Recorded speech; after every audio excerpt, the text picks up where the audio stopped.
If you have that baby, I'll destroy your family, the Millionaire CEO warned. But 4 years later, he saw her walking with a beautiful daughter. Hi, my beautiful family. Welcome back to your own family channel, Mr. Peter Family.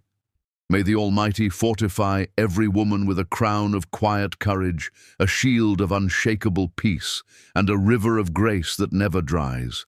May every heartbreak transform into wisdom, every sleepless night into answered prayers, and every burden into blessings waiting to bloom. You are the flame that warms a broken world, the steady heartbeat of every home, and the silent warrior who still chooses love after pain. May your path be bright, your strength unbreakable, and your soul forever held in divine protection. My precious family, don't let your voice fade. Your presence keeps this house standing. A like is a touch of faith. A comment is a thread of unity. This is mission 1,000 likes for every woman who carries strength in her scars and hope in her heart. If love lives in you, like this video. If faith guides you, comment, I'm with Mr. Peter. There are some wounds that money cannot bandage, some betrayals that carve so deep they become the architecture of who you become. And on the night Chris Lum shoved an envelope of cash across his mahogany desk and told Zara Silver to fix her mistake, he created the woman who would one day burn his entire world to ash. Zara stood in the center of his penthouse office, her hands trembling against the silk of her dress, feeling the weight of the secret she had carried for weeks, pressing against her ribs like a stone. The city stretched below them through floor-to-ceiling windows, a glittering sprawl of lights that seemed to mock the darkness consuming the space between them. She had rehearsed this moment countless times, imagined his face softening, his arms pulling her close, the way they had on all those stolen nights when he whispered her name like a prayer against her throat. Instead, Chris stood behind his desk, with his jaw locked tight, his eyes holding the kind of cold calculation she had seen him use on rival executives before crushing their careers. The man who had traced poetry onto her skin with his fingertips had vanished, replaced by someone who looked at her like she was a problem requiring immediate elimination. She watched his hand slide across the polished wood, pushing forward a thick envelope that landed between them with the weight of finality. $50,000, he said, his voice stripped of every tender inflection she had memorized during their 6 months together. That should more than cover everything. I have the name of a discreet clinic. They can have you in and out within hours. Nobody needs to know this happened. Zara felt something crack inside her chest, a clean break that would never heal properly no matter how much time passed. She had known about Luna, had known about the engagement that Chris promised meant nothing beyond business strategy, had believed him when he said he was only marrying her for the board seats her family controlled. She had convinced herself that love mattered more than timing, that eventually he would choose authenticity over ambition. But standing there with his abortion money between them, she finally understood that she had been a convenience, something warm and willing to fill his empty hours while he built his empire on someone else's foundation. "I'm keeping the baby," she whispered, and watched his expression shift from cold dismissal to something darker, something that made her instinctively step backward. Chris moved around the desk with predatory grace, his presence filling the space until she could barely breathe. "You're not thinking clearly," he said, each word measured and precise. "Luna's family controls the board votes I need for the merger. The wedding is in 3 weeks. If you keep this child, if anyone discovers what happened between us, her family will pull their support and my company will be vulnerable to the takeover I've been fighting for 2 years. Everything I've built will collapse." "So you're asking me to choose your company over our child," Zara said, and hated how her voice broke on the last word. "I'm telling you what will happen if you don't," Chris replied, and something in his tone made her blood run cold. "Your mother works at Metropolitan General, doesn't she? Head nurse in the cardiac unit? It would be unfortunate if questions arose about her handling of medication protocols. A single investigation could cost her not just her position, but her license. And your brother's landscaping business, the one he just secured that commercial contract for, I know the developers personally. One conversation, and that contract disappears. Zara stared at him, watching the man she loved threaten her family with the casual efficiency of someone scheduling a meeting. She thought about her mother, who had worked double shifts to put her through college, who had cried with joy when Zara landed this job. She thought about her brother, who had struggled for years to build something legitimate after their father abandoned them. Chris was offering her a choice that wasn't really a choice at all, backing her into a corner with precision. "Take the money," Chris said, his hand reaching out to touch her face with gentleness that felt like mockery. "Go to the clinic. In a few months, this will all feel like a bad dream. I can't give you what you want, Zara. I can't be the man you need me to be, but I can make sure you're taken care of financially. That has to be enough." She looked at him for a long moment, memorizing the planes of his face, then picked up the envelope and nodded slowly. "Okay, I'll handle it." The relief that flooded his expression made her stomach turn, but she kept her face blank as she walked toward the door. His hand caught her wrist, pulling her back for one last kiss that tasted like goodbye and lies. "I'm sorry," he whispered against her lips. "I wish things could be different." "So do I," Zara replied, and meant it in ways he would never understand. She left his office with the envelope clutched against her chest, rode the elevator down through 40 floors of his glass tower, and walked out into night air that felt too cold. Her phone buzzed with a text from her mother asking if she wanted dinner, and Zara had to lean against a street lamp to keep from collapsing. She went home to her small apartment and began packing with mechanical efficiency, her hands moving without conscious thought, folding clothes into suitcases, wrapping photographs in newspaper, taking apart the life she had built piece by piece. She booked a flight using her credit card, knowing she would max it out but not caring, knowing only that she needed to be somewhere Chris couldn't find her. Her mother would be confused, her brother would demand explanations, but Zara couldn't tell them the truth without putting them at risk. She would have to disappear so completely that Chris would have no reason to follow through on his threats. She was nearly finished packing when her apartment door shuddered under 3 sharp knocks. Zara moved to the peephole and felt her heart stop at the sight of the man standing in her hallway. She recognized him from engagement photos. Luna's older brother Dominic, tall and broad, with the kind of face that looked friendly in photographs but held something calculating around the edges.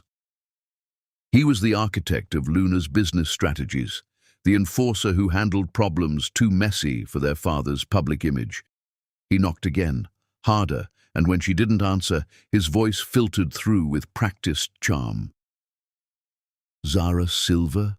I just want to talk for a moment. No need to be frightened."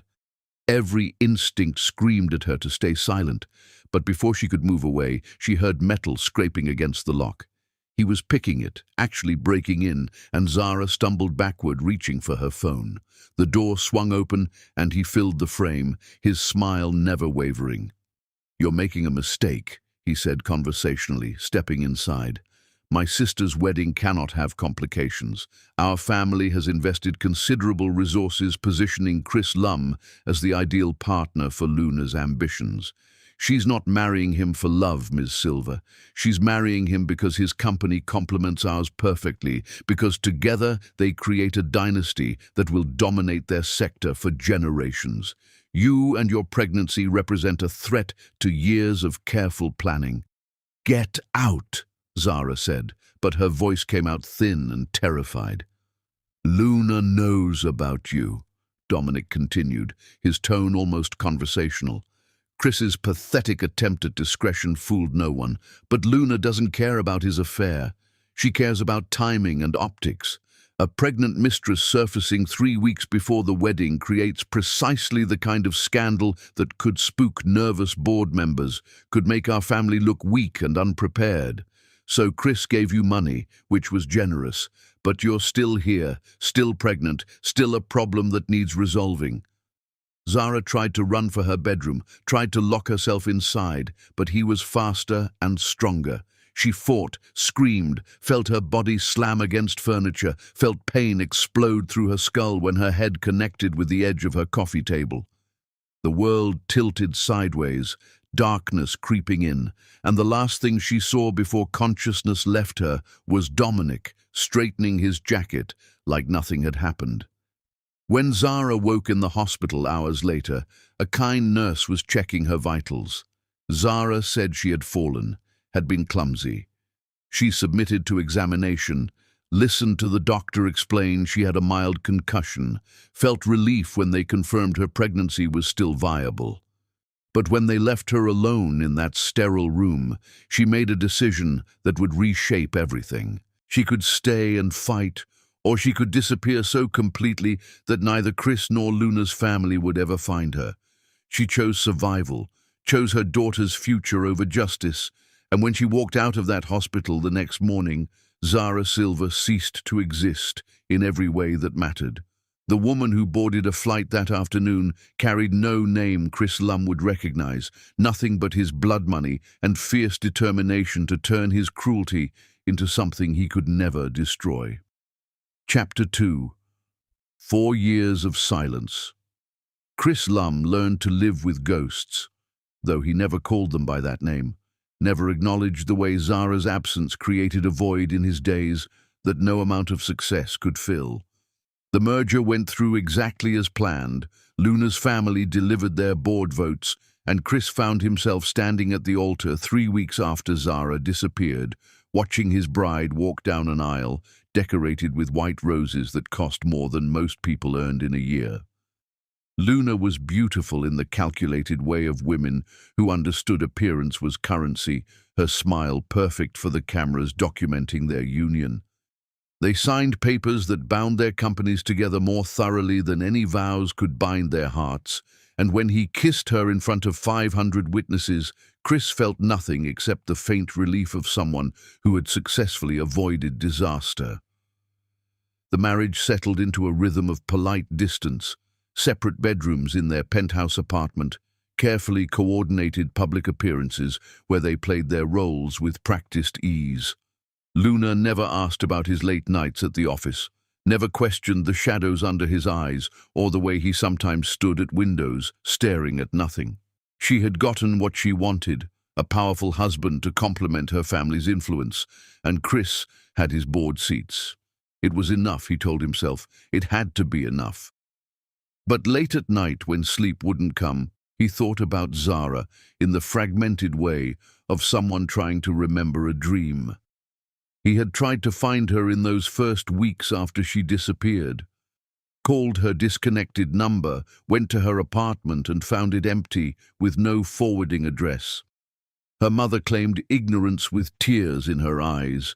Her brother had threatened to break Chris's jaw if he came around again, and eventually Chris stopped looking because what was the point? She had taken his money and solved the problem, had done exactly what he demanded, and if some small part of him wondered whether she had actually gone through with the termination, or if somewhere in the world his child existed, he buried that question under layers of work and ambition and the relentless forward momentum of building his empire. His company thrived over the next 4 years. Acquisitions and expansions that put his name in business journals, invitations to speak at conferences where younger executives hung on his every word. Luna's family opened doors that had been previously closed, their influence smoothing the path for deals that should have taken years to negotiate. On paper, Chris Lum had everything a man could want. In reality, he had built a magnificent prison and called it success. The corporate summit in the downtown convention center was the kind of event Chris usually avoided, too many boring presentations and forced networking, but Luna's father had insisted his presence would signal strength to their shareholders. Chris sat through the morning sessions with his mind elsewhere, responding to emails on his phone, barely registering the speakers who droned on about market trends and investment strategies. He was considering leaving early when the moderator introduced the afternoon keynote speaker, and something in the name made him look up from his screen. Please welcome Zara Thorne, Managing Director of Thorne Capital Ventures, who will be speaking about innovative approaches to venture funding in emerging markets. Chris felt the world narrow to a single point of focus as a woman walked onto the stage, her silhouette backlit by presentation screens, her presence commanding the kind of attention that came from genuine authority rather than borrowed influence. She was wearing a tailored suit in deep charcoal, her hair pulled back in a style that emphasized the elegant lines of her face. And when she smiled at the audience, Chris felt his heart stop and restart with painful force. It was Zara, and yet it wasn't, because the woman on that stage carried herself like someone who had never been afraid of anything, who had never stood trembling in his office accepting his threats.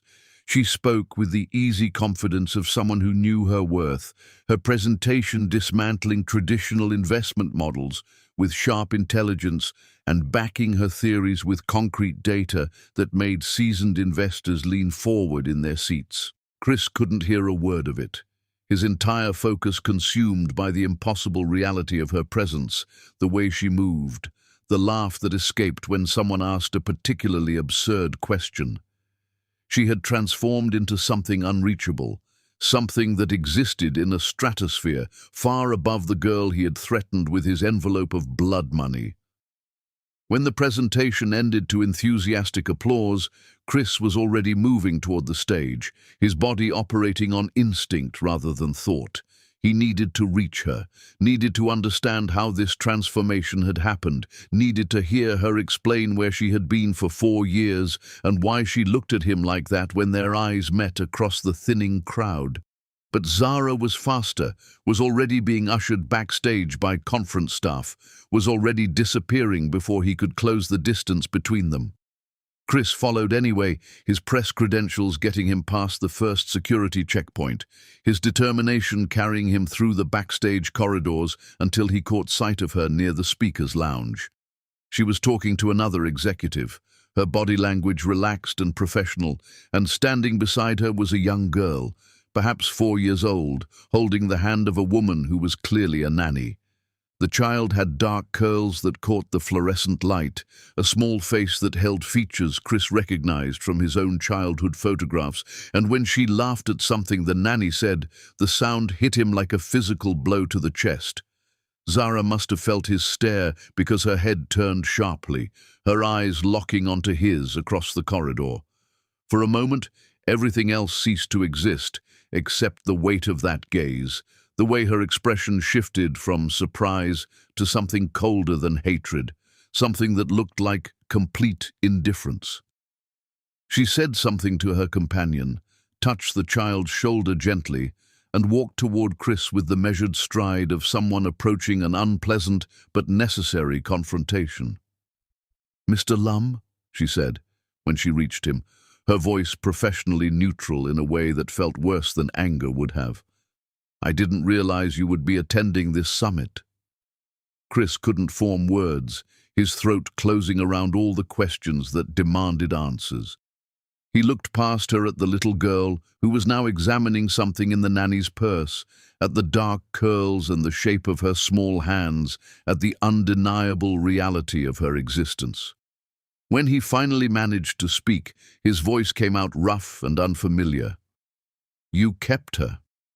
"I kept my daughter," Zara corrected, each word carefully enunciated. "She has nothing to do with you." "She has my eyes," Chris said, and watched something flicker across Zara's face before her expression locked down again into that terrible blankness. "She has her own eyes," Zara replied, "her own life, one you're not part of and never will be. Now, if you'll excuse me, I have a flight to catch." She turned to leave, and Chris's hand shot out, catching her wrist the way he had that last night in his office. But Zara jerked away from him with such force that several people turned to stare. "Don't," she said, her voice dropping to a whisper that cut deeper than any scream. "Don't touch me. Don't speak to me. Don't pretend you have any right to know anything about my life. You made your choice 4 years ago when you handed me that money and threatened my family. I made mine when I decided we deserved better than your cruelty. Zara, please, Chris started, but she was already walking away, already gathering her daughter and the nanny, already disappearing through an exit that led to the parking garage. He stood frozen in that corridor, aware of curious eyes on him, aware that his world had just shifted on its axis in a way he couldn't begin to process. She had kept their daughter. She had vanished with his child and rebuilt herself into something powerful and untouchable. She had survived him, thrived despite him, and looking at her now was like staring at the sun after years in darkness. Chris made it back to his car before the shaking started, before the full weight of what he had lost crashed down on him with devastating clarity. He sat in the driver's seat with his hands gripping the steering wheel, trying to breathe through the realization that somewhere in the world was a little girl who carried his features and would never know his name. Chapter 3. The Empire She Built. Chris's obsession with understanding Zara's transformation consumed him with single-minded intensity he usually reserved for hostile takeovers, except this time the target was a woman who wanted nothing from him except his permanent absence from her life. The security report arrived within days, a thick file that Chris read in his office with the door locked and his phone silenced. Each page revealing another layer of the extraordinary rebuild Zara had accomplished while he lived his hollow existence. She had disappeared completely after leaving his office that night, had used his $50,000 to book a flight under her grandmother's maiden name, had landed in a small coastal town 3 states away where nobody knew her history. The report detailed her pregnancy in sparse clinical terms, the birth of a daughter she named Sienna, the months of surviving on his blood money while working as a waitress in a diner where the owner didn't ask questions about her past. But 3 months after Sienna's birth, something happened that Zara couldn't have anticipated. A letter arrived at the post office box she had set up under her new identity, forwarded through a chain of legal offices that had been searching for her for nearly 6 years. The letter was from attorneys representing the estate of James Thorne, a tech billionaire who had died 4 years before Sienna was born.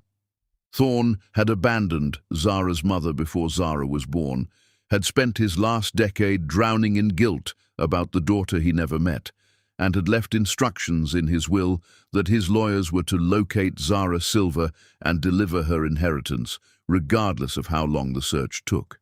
The inheritance was substantial but not overwhelming, $8 million and a 5% stake in Thorne Capital Ventures, the venture capital firm her father had founded 30 years earlier.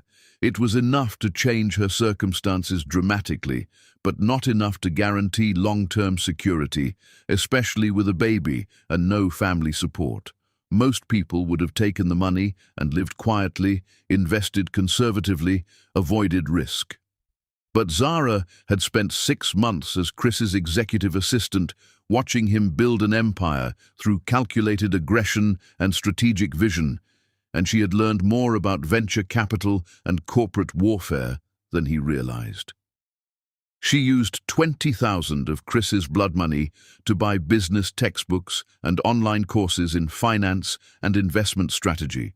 She studied obsessively during Sienna's nap times and late into the night after her daughter fell asleep, filling notebooks with market analyses and investment theories, teaching herself to read balance sheets and evaluate startup potential with the same intensity she had once brought to memorizing Chris's schedule and preferences.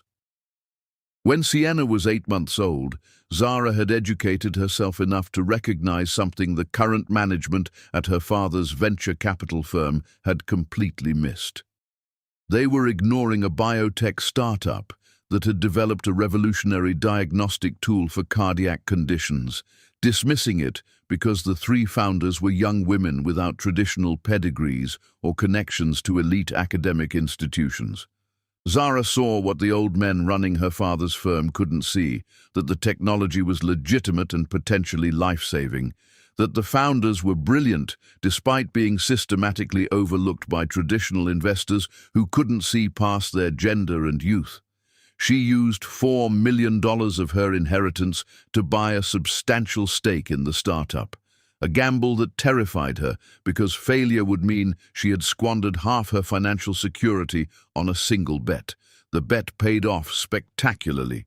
Within 18 months, the biotech company was acquired by a pharmaceutical giant for $200 million. Zara's stake was suddenly worth $30 million, and she wasn't just surviving anymore. She was building real capital. But money alone didn't make her powerful. What came next required something more difficult than financial risk. It required Zara to step out of hiding and claim her father's name publicly. She showed up at Thorn Capital Ventures headquarters with her ownership stake and demanded a board seat, faced down the old men who had been mismanaging her father's legacy for years and systematically exposed their failures with the precision of a surgeon and the ruthlessness of someone who had survived genuine threat. She was only 26 years old with a toddler at home and no formal business degree, but she had spent 2 years teaching herself everything they knew while also learning from their mistakes. The battle for control of Thorn Capital took another full year. Zara built coalitions with other frustrated investors, recruited brilliant analysts from overlooked backgrounds, and positioned herself not just as her father's heir, but as someone with a genuinely superior vision for the firm's future. By the time Sienna turned 3, Zara had tripled the firm's assets under management and established herself as one of the most successful venture capitalists in her sector. She made investments in startups led by founders, others dismissed, found companies solving real problems rather than chasing hype, and built a reputation for seeing potential where traditional investors saw only risk. The financial press called her a prodigy, never knowing that every successful investment was driven by the memory of being dismissed and threatened. Every hire of an overlooked founder was an act of revenge against a world that had tried to destroy her when she was most vulnerable. Chris learned all of this through his security report, learned that Zara hadn't been handed an empire, but had fought for every inch of her success against people who dismissed her and circumstances that should have broken her. Her father's inheritance gave her a starting point, but everything after that was earned through intelligence and determination and willingness to bet on herself when nobody else would. The $50,000 Chris had given her to solve his problem had become seed capital for her education and her first major investment, the foundation stone of an empire that now dwarfed his own achievements. But what devastated Chris more than Zara's financial success was learning about the cost of that success. The security report included details showing that Zara had given birth alone in a small regional hospital, had worked through pregnancy complications without support, had spent Sienna's first year operating on 3 hours of sleep per night while building her investment strategy. She had missed her daughter's first steps because she was in a board meeting fighting for control of her father's firm. She had hired a nanny when Sienna was 6 months old, not because she wanted to, but because she couldn't afford to stop working, couldn't risk losing momentum when her entire financial security and her daughter's future depended on proving herself in a world designed to exclude people like her. The report mentioned that Zara was engaged to Owen Hartley, a pediatric surgeon with a spotless reputation and the kind of stable kindness that probably made him the exact opposite of everything Chris represented. Owen appeared in photographs throughout the file, his arm around Zara at charity events, his hand holding Sienna's as they walked through farmers' markets, his presence in their lives so natural and comfortable that it made Chris want to put his fist through his office window. The man clearly adored both Zara and Sienna, had apparently proposed after 2 years of patient courtship, and had given them the kind of peaceful family life Chris had denied them through his cowardice and cruelty. There was one photograph Chris returned to obsessively, taken at what looked like Sienna's 3rd birthday party. Zara was laughing at something their daughter had said, her face holding genuine joy that made her look younger and more carefree than Chris had ever seen her. But if you looked closely, you could see the exhaustion around her eyes, could see the weight she carried of someone who had built something magnificent while also carrying trauma that never fully healed. She had won, but winning had required sacrifices that no person should have to make alone. Luna found him in his office late one night, still staring at photographs of Zara and Sienna on his computer screen, and something in his expression must have given away the depth of his preoccupation. She stood in the doorway wearing her silk robe, her face revealing nothing about what she was thinking. "Who is she?" Luna asked, gesturing at his screen where another image of Zara filled the display. Chris considered lying, considered protecting the fiction of their marriage a little longer, but found he lacked the energy for pretense anymore. "Someone I knew before we got married," he said, which was technically true even if it omitted every important detail. "Someone I destroyed, who rebuilt herself into something extraordinary." Luna moved into the room, her eyes scanning the papers scattered across his desk. The security report he had been too careless to hide properly.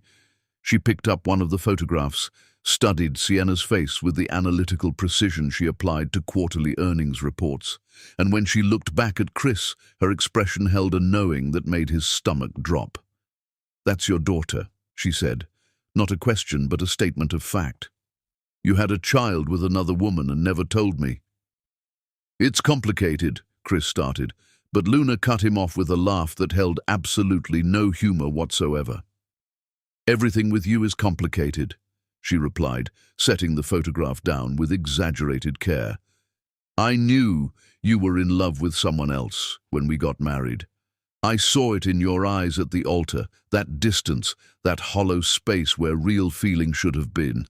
But I told myself it didn't matter because we were building something bigger than romance, something that would last longer than passion. I was clearly wrong about that." Chris stood, tried to find words that might bridge the chasm that had always existed between them, but Luna held up her hand to stop him. "I don't need explanations," she said. "I need to know if you're planning to leave me for her, if you're going to blow up our arrangement because you can't stop obsessing over the woman who got away. My family's board votes keep your company stable, Chris. Without them, you're vulnerable to the takeover attempts you've been fighting off. So tell me now if you're about to do something spectacularly stupid." "She doesn't want me," Chris said, and the admission tasted like ash in his mouth.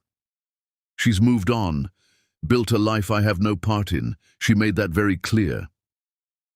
"But you can't let it go," Luna observed, her tone neither sympathetic nor cruel, just clinically accurate. "You're going to keep pushing, keep investigating, keep trying to force your way into their lives until you destroy everything we've built together. I can see it happening already, the way you're distracted in meetings, the way you disappear for hours without explanation. You're becoming a liability to everything we've constructed." She was right, and they both knew it. Over the following weeks, Chris engineered situations that would put him in Zara's professional orbit, accepted speaking engagements at conferences where he knew she would be presenting, arranged business meetings with companies where her venture capital firm held major stakes. Each encounter was brief and professionally distant, Zara treating him with the polite indifference she would show any business acquaintance she barely remembered, never giving him an opening to discuss anything personal or meaningful. He watched her navigate boardrooms with lethal grace, watched her dismantle weak arguments with precise logic, watched her command respect in spaces that should have been intimidating but instead seemed almost dull compared to her overwhelming presence. What Chris didn't realize, what he couldn't see through his obsessive focus on understanding her success, was that Zara wasn't simply moving on with her life and ignoring him. She was watching him back, studying his weaknesses with the same strategic mind that had built her empire, waiting for the perfect moment to demonstrate exactly what happened to men who thought their power made them untouchable and their cruelty without lasting consequences. Chapter 4. The Truth Beneath the Surface. Chris forced the business meeting through channels that left Zara no professional way to refuse without appearing petty or unprofessional, a calculated move that felt simultaneously necessary and reprehensible given their shared history. His company needed investment backing to survive a hostile takeover attempt from a European conglomerate that smelled blood in the water, and Zara's venture capital firm controlled the kind of resources that could either save him or let him drown slowly. The irony wasn't lost on Chris that he was now begging for help from the woman he had once threatened with casual cruelty, that the power dynamics had inverted so completely that he was the one approaching hat in hand, asking for mercy from someone who had every reason to deny him. The meeting took place in a neutral conference room at a downtown hotel, the kind of sterile space designed specifically for negotiations that required no personal connection or history. Zara arrived exactly on time with 2 associates flanking her like bodyguards, their presence making it abundantly clear that this would be strictly professional with no opportunity for private conversation or emotional appeals. She wore a navy suit that probably cost more than Chris's first car had, her hair pulled back severely in a style that emphasized the sharp angles of her face, her expression revealing nothing except mild, detached interest in the financial projections his team had prepared with desperate care. She listened to his pitch with the focused attention of someone genuinely evaluating an opportunity rather than simply going through the motions. She asked pointed, intelligent questions about his company's vulnerability points, about the specific threats posed by the European takeover attempt, about his contingency plans if traditional financing fell through. And when he finished his presentation, she sat back in her leather chair and studied him with eyes that felt like they could see through every defense mechanism he had ever constructed, every lie he had ever told himself about who he was and what he deserved. "Your numbers are solid," Zara said finally, her voice carrying none of the warmth he remembered from their stolen nights together 4 years ago. "Your growth trajectory is genuinely impressive, despite the current pressure from the takeover attempt, and your market position remains defensible if properly supported. But I need to understand something before my firm commits significant resources to ensuring your survival. Why should I help you, Chris? Why should I hand you the lifeline you're desperately asking for when you spent 4 years not caring whether your daughter and I were alive or dead somewhere in the world?" The associates shifted uncomfortably at the sudden personal turn the conversation had taken, but Zara kept her eyes locked on Chris with unwavering intensity that made it impossible to look away or deflect. He had prepared extensively for tough financial questions, had rehearsed detailed responses to concerns about market volatility and competitive threats, but her directness about their shared past stripped away all his careful preparation and left him exposed. "Because this is business," he managed, hating how weak and defensive it sounded even to his own ears. "Because your firm makes money by identifying strong investments with solid fundamentals, and my company represents exactly that kind of opportunity." "Business," Zara repeated slowly, something like dark amusement flickering across her carefully controlled features. "You think you can separate what happened between us from a financial transaction? You think I can look at your balance sheets and projections without seeing you shove that envelope across your desk and tell me to fix my mistake? You really believe I've forgotten how you threatened my mother's nursing license, my brother's business contracts, everything my family had worked their entire lives to build? You think those memories just disappeared because 4 years have passed?" Chris felt his associates tense beside him, felt their confusion become palpable as pieces of a story they had never heard began clicking into uncomfortable place around them. He should have come to this meeting alone, should have anticipated that Zara would use this opportunity to expose his past in front of witnesses who could never unknow what they were learning. But he had underestimated her willingness to reveal their history publicly. "That was 4 years ago," he said quietly, desperately. "I was a different person then, operating from fear and selfishness. I made choices I deeply regret, choices that haunt me every single day." "Regret is easy," Zara countered, leaning forward slightly, her voice dropping to something more intimate and therefore more cutting. "Regret costs you absolutely nothing, Chris. It's just a feeling you experience privately while the people you hurt continue dealing with the actual consequences of your choices. But you know what was hard? Leaving the only city I'd ever known while pregnant and terrified, watching my bank account drain to nothing while I tried to figure out how to survive on your blood money, wondering every single day if you would follow through on your threats and destroy my family just because you could. You know what required actual strength? Waking up in a hospital bed after your fiancé's brother broke into my apartment and physically assaulted me to make sure I understood the seriousness of your family's intentions, realizing in that moment that keeping my daughter meant accepting I could never come back here, could never see my own family again, could never build the life I had carefully planned for myself." The words hit Chris like physical blows, each revelation cracking open his understanding of what had actually happened that night Zara disappeared from his life. He had assumed she left willingly, had taken his money and solved the problem exactly as he demanded, had moved on with her life in whatever way seemed best to her at the time. The possibility that Luna's family had actively and violently hurt her, that she had been hospitalized with injuries sustained while trying to protect his child, that she had suffered physical trauma on top of the emotional cruelty he had inflicted, made nausea rise sharp and acidic in his throat. "What are you talking about?" he asked, his voice barely above a whisper. "What actually happened to you that night?"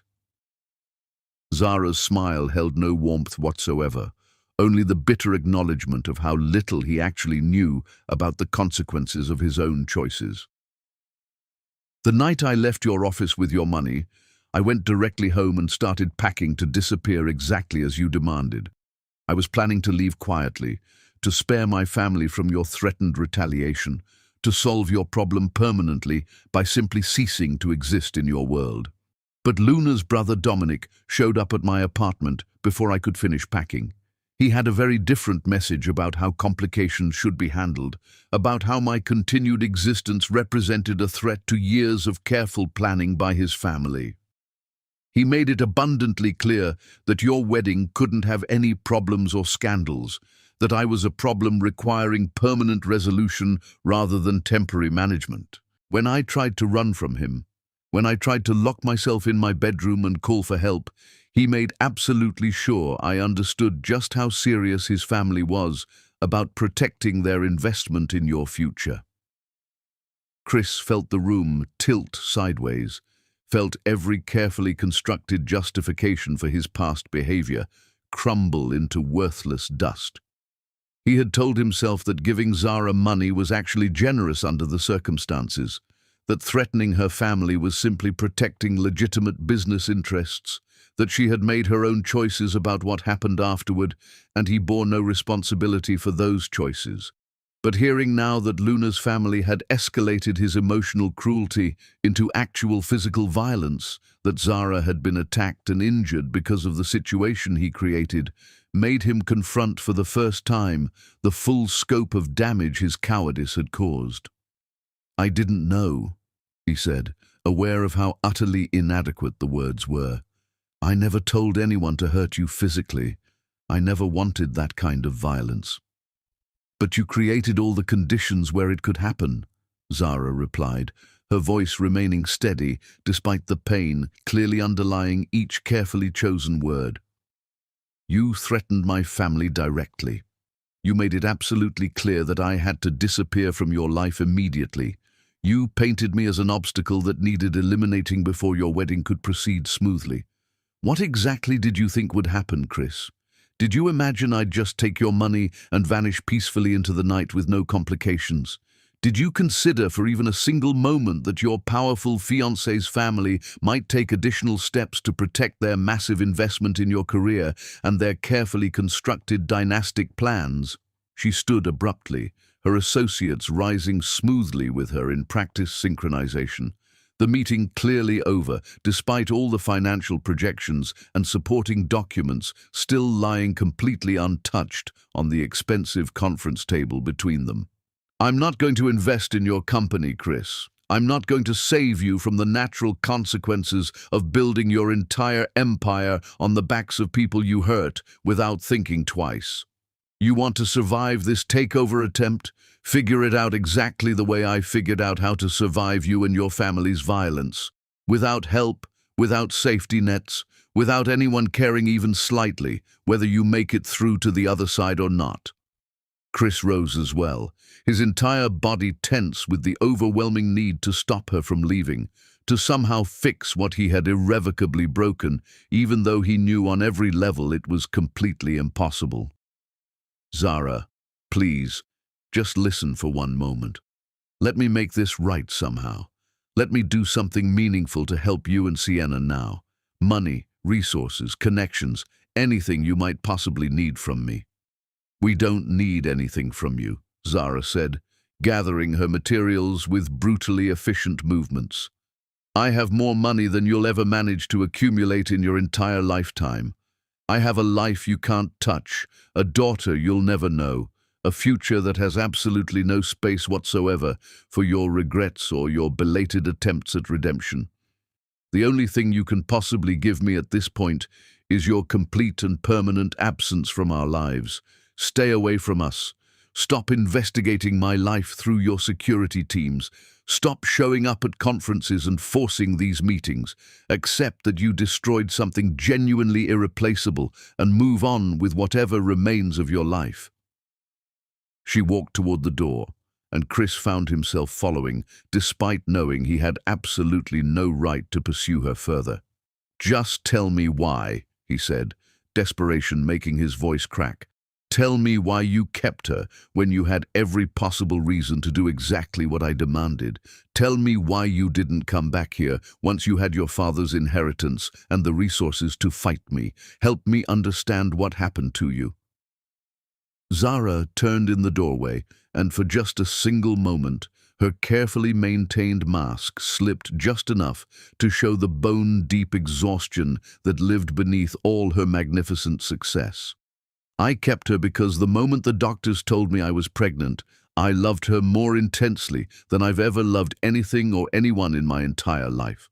I kept her because she deserved to exist regardless of how she was conceived or what her father wanted. I kept her because even at my absolute lowest point, lying in that hospital bed alone and terrified, I knew with complete certainty that she would be worth every single sacrifice I would have to make. And I didn't come back here because you taught me the most important lesson I've ever learned, Chris. You taught me that some people genuinely don't deserve forgiveness, no matter how much time passes or how much they claim to have changed. You taught me that some bridges should stay burned forever. She left then, her associates following in her wake like a protective detail, leaving Chris standing completely alone in that sterile conference room with the ruins of his desperate pitch scattered across expensive furniture that suddenly seemed meaningless. His own team filed out silently, their expressions carefully neutral, but their judgment obvious in the physical space they left between themselves and their employer as they departed. Chris sank back into his chair and stared at the closed door for a long time, trying unsuccessfully to process the revelation that his past was so much worse than he had ever allowed himself to remember or acknowledge. That evening, Chris drove to the hospital where Zara said she had woken after Dominic's attack, used his remaining connections to access medical records that confirmed every single devastating detail of her story with clinical precision. The emergency room intake form described a young woman found unconscious in her apartment by a neighbor who heard furniture breaking and someone screaming, documented significant head trauma and defensive wounds consistent with physical assault, noted that she was 12 weeks pregnant and terrified when she finally regained consciousness hours later. The treating physician's notes mentioned her adamant refusal to identify her attacker, her insistence that she had simply fallen clumsily on her own, her discharge against explicit medical advice early the following morning before anyone could ask more questions.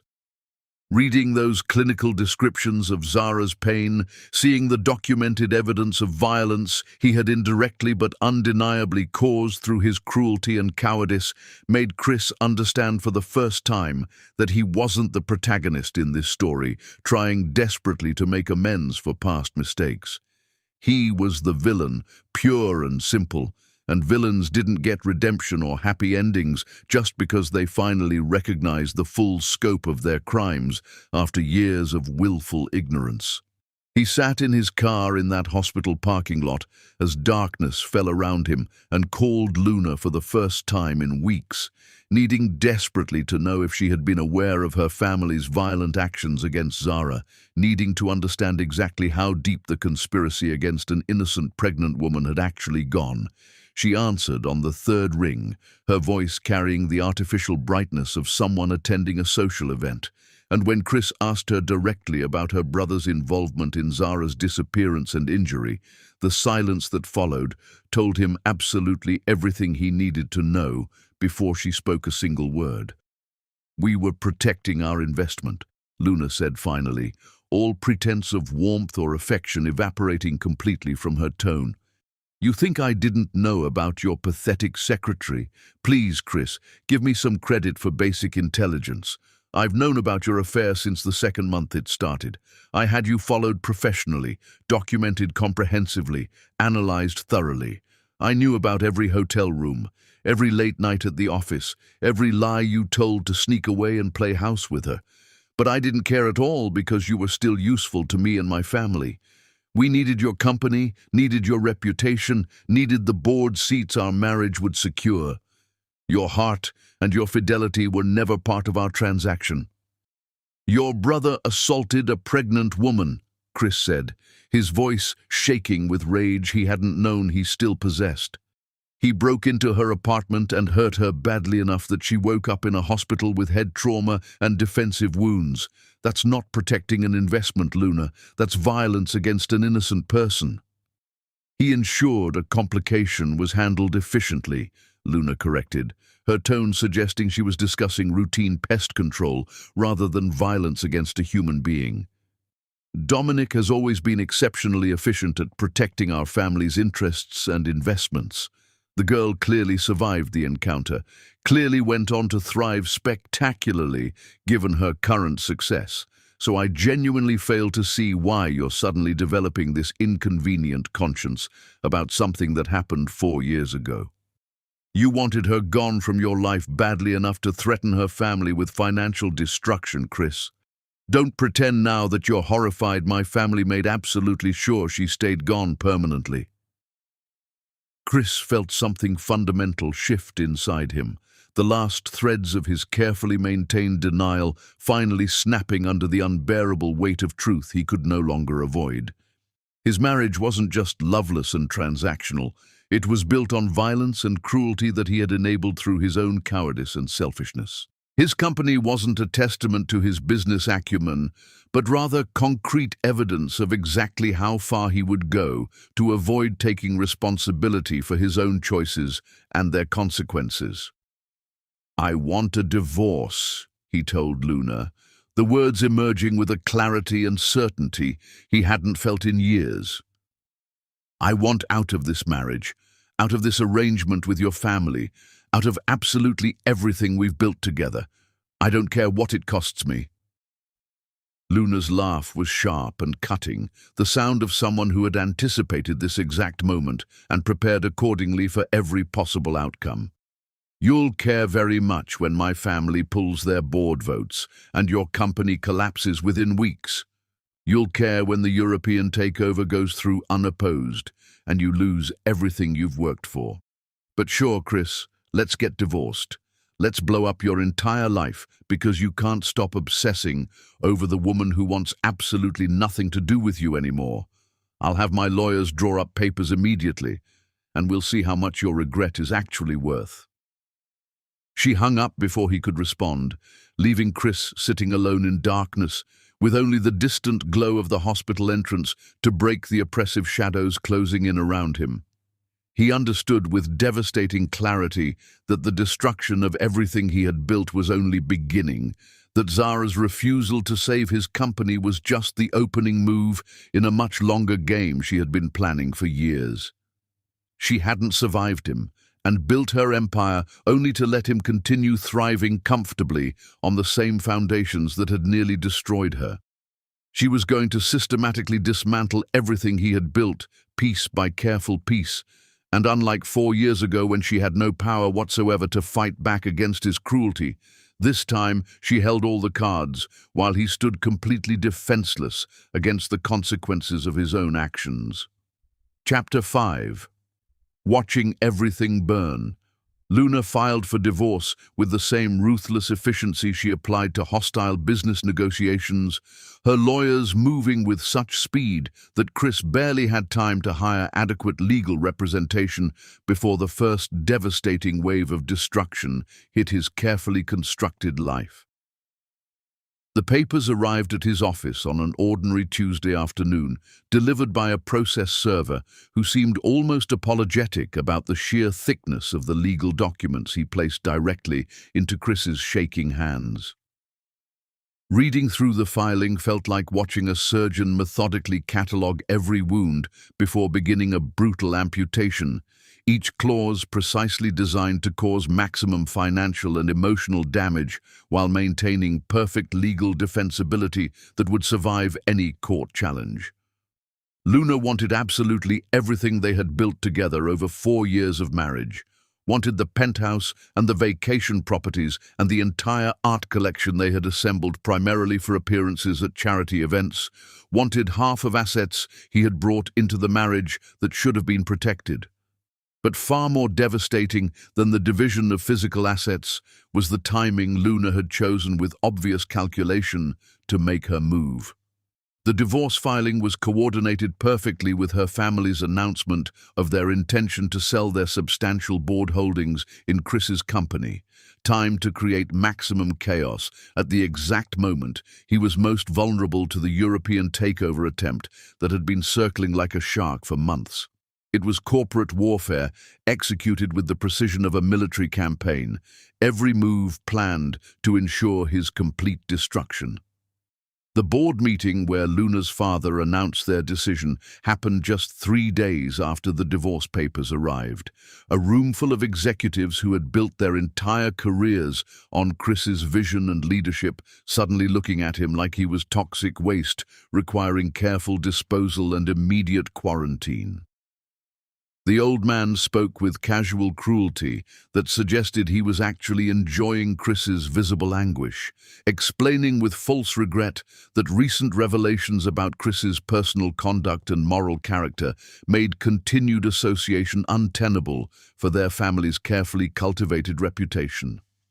He didn't specify exactly what revelations he meant, didn't need to, because the way several board members avoided Chris's eyes suggested that damaging stories were already circulating through carefully selected channels, edited versions of his history with Zara that painted him as a predator who had sexually harassed an innocent young employee and then abandoned her when she became pregnant.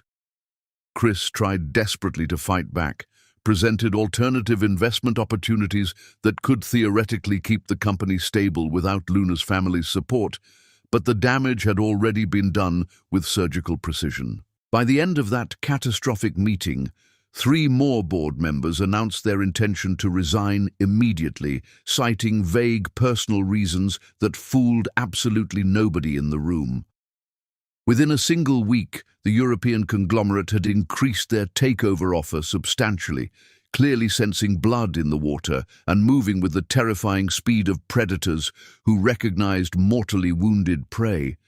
Chris found himself fighting an impossible war on multiple fronts simultaneously, trying to save his disintegrating marriage while defending his collapsing company, while managing a media strategy that was spiraling beyond any possibility of control. And the absolute worst part, the thing that kept him awake during the few hours he allowed himself to attempt sleep, was discovering that Zara was behind the systematic destruction of everything he had built. His security team uncovered the connections gradually, financial trails that led back to shell companies, Zara's venture capital firm controlled, through layers of legal insulation, strategic investments in his direct competitors that seemed specifically designed to steal market share and key clients. Quiet meetings between Zara and several of his now former board members in the weeks before they resigned. She wasn't just refusing to help him survive the crisis, wasn't just standing aside and letting natural consequences take their course. She was actively, methodically orchestrating his downfall with the same strategic brilliance and attention to detail she had applied to building her own empire from absolutely nothing. His security chief presented documents showing that Zara's firm had quietly acquired his largest competitor 6 months earlier, had merged it with 2 other companies to create a massive entity that now controlled more total market share than Chris's company had ever achieved even at its peak. She had been planning this destruction for far longer than he realized, positioning her pieces on the board with perfect patience while he remained completely oblivious to the trap closing around him. The media coverage of his divorce made everything exponentially worse. Tabloids running increasingly unflattering photographs of Chris leaving his lawyer's offices looking haggard and desperate, while Luna appeared poised and sympathetic in carefully staged interviews that painted her as the wronged wife with dignity. She spoke eloquently about the challenges of marriage to an ambitious man who prioritized career over family, hinted delicately at betrayals she was too classy to detail publicly, allowed the audience to fill in the blanks with assumptions that made Chris look like a cheating villain who had destroyed his own life through selfishness and poor judgment. His company's stock plummeted as shareholders lost confidence in his leadership, the takeover offer becoming more aggressive as the European conglomerate sensed that total victory was now inevitable. Chris spent every waking hour in emergency meetings with lawyers and financial advisors, all of them telling him variations of the same message that his position was completely untenable, that he needed to accept the takeover offer and salvage whatever he could from the smoking wreckage. But accepting defeat meant acknowledging that Zara had won absolutely, that she had taken his cruelty and transformed it into a weapon that destroyed everything he valued. He started drinking more than he should, stopped showing up to meetings or arrived completely unprepared, started making increasingly desperate decisions driven by panic rather than strategy. His assistant quit after he snapped at her viciously over a minor scheduling error. His remaining executives began very obviously updating their resumes on company time, and the office took on the hollow feeling of a place where people showed up only to witness a slow-motion collapse they were powerless to prevent. The takeover proceeded inexorably toward completion, his board voting to accept the European conglomerate's final offer after the last remaining investors pulled their support. Chris was offered a face-saving consulting position in the merged company, a token gesture everyone understood was really just a way to ease him out slowly while maintaining minimal legal liability. On his last day as CEO of the company he had built from nothing, he cleaned out his office completely alone after everyone else had already left for the day, packing awards and photographs that now felt like evidence of a person he used to be before everything fell apart. He left his company badge on the reception desk where security would find it in the morning and walked out into the parking garage where Zara had vanished from his life that first terrible night, understanding that he had now vanished from his own life in ways that felt permanent and deserved. The destruction was complete, total, and he had no one to blame except the man staring back at him from his car's rearview mirror. Chapter 6. Crossing the Line. Chris hit absolute bottom on an ordinary afternoon when desperation finally overwhelmed whatever remained of his self-respect. And he found himself standing outside Sienna's preschool, watching parents collect their children, while he waited for a glimpse of the daughter who didn't know he existed. He had sworn to himself he wouldn't do this, had told himself repeatedly that respecting Zara's clearly stated boundaries meant accepting permanent distance from Sienna. But 6 months of losing absolutely everything had eroded his ability to maintain even basic ethical standards or common decency. The security report had included the school's address among its comprehensive details, and Chris had memorized that information like a drowning man clinging to a lifeline. So he parked across the street in a car he had specifically rented so Zara wouldn't recognize his vehicle, and he waited with the patience of someone who had run out of any productive ways to use his time.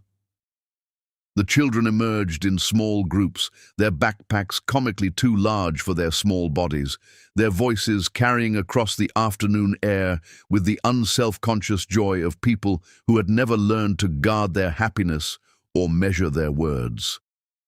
Chris watched them desperately, trying to identify which one was Sienna, trying to spot her distinctive features in the crowd of unfamiliar faces. Then he saw her, walking hand in hand with a woman he didn't recognize, her dark curls catching the sunlight in ways that reminded him painfully of Zara, her small face animated as she talked enthusiastically about something that apparently required elaborate hand gestures to properly explain. She was wearing a yellow dress with small flowers embroidered on the hem, her legs in striped tights that ended in sneakers that lit up when she walked. And seeing her in motion rather than frozen in photographs made Chris understand viscerally exactly what he had lost through his own cruelty and cowardice. This was his daughter, the child he had told Zara to abort, the person whose very existence he had treated as an inconvenient problem requiring immediate elimination. She was real and solid and completely unaware that her father was watching her from across the street like a predator, and the shame of his presence in this moment felt overwhelming enough that Chris almost started his rental car and drove away before she could possibly notice him. But then Sienna looked up at something the woman said, and her laugh carried clearly across the distance between them, a sound so pure and completely unguarded it struck him directly in the chest, like a physical blow. He wanted desperately to run across the street, wanted to drop to his knees in front of her and explain exactly who he was, wanted to hear her call him some variation of father that would somehow prove he wasn't completely irredeemable despite all evidence to the contrary. Instead, he sat frozen behind his steering wheel while Sienna climbed into a car that drove away, taking her laughter and her yellow dress and her complete obliviousness back to whatever safe home Zara had managed to build for them. Chris returned the next day and the day after that, establishing a pattern he knew perfectly well was surveillance bordering on stalking, but somehow couldn't force himself to stop. He learned Sienna's entire schedule through careful observation, knew she had dance class on Tuesday afternoons, knew she sometimes stayed late for extended care when Zara had evening meetings, knew the names of several of her friends from listening to other parents call them during pickup. He never approached, never tried to make any kind of contact, just watched from his rented car and collected small pieces of her life, like a desperate thief stealing scraps. The pattern finally broke on an afternoon when the woman who usually picked up Sienna didn't appear on schedule, and Chris watched his daughter wait alone on the school steps, while teachers made increasingly worried phone calls and the number of remaining children dwindled to just her. He could see her trying so hard to be brave, could see the way her small shoulders stayed perfectly straight even as her eyes kept scanning the parking lot desperately for someone familiar. After 20 long minutes of watching Sienna wait there alone, Chris found himself getting out of his car and crossing the street before his conscious mind could override the overwhelming instinct to help his frightened daughter. The teacher looked up warily as he approached, her body language immediately shifting into protective mode as she assessed this unfamiliar man walking purposefully toward her remaining student. Chris stopped several careful feet away, keeping his voice gentle and his hands clearly visible, trying to project calm competence rather than the desperation actually consuming him. "I'm sorry to interrupt," he said quietly. "I couldn't help noticing that little girl has been waiting quite a while. Is everything all right?"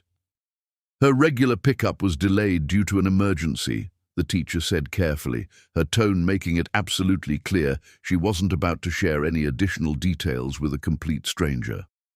"We've contacted her mother and all backup emergency contacts. Someone will definitely be here very shortly."